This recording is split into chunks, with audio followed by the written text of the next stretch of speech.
حاجه زي كده. قال لهم ده كده لو بدات الساعه 2 والمفعله الساعه 2 يبقى المفعله بتاعتنا هتضرب طيراننا هنقع، يبقى ايه ده بقى؟ ده على فكرك عليه. قال لهم ادوني 5 دقايق.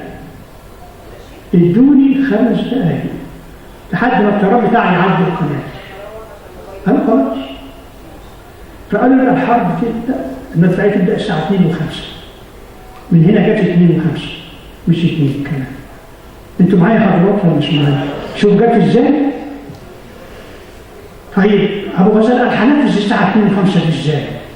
ده ظبط اول الساعه كام؟ يقول الساعه 2، واحد يقول الساعه 2 الا 5، الساعه 2 و10، الساعه 2 و5. مفيش واحد زحته زي الثاني ولا اي ساعه مظبوطه. طب ده احنا هنضرب 2000 متر على طول القناه 180 كيلو. فابو غزال حلها حل كويس جدا. القياده العامه قالت احنا نبلغ الاذاعه تدوم الساعه 1 طول الساعه 1 عشان القاده يظبطوا ساعتهم على 1. قائد ما مشي الساعه 1 تقوم يدوق 1:30. قائد مشي 1:30 يقوم يدوق الساعه 2. يبقى كده عندنا 3 فرص.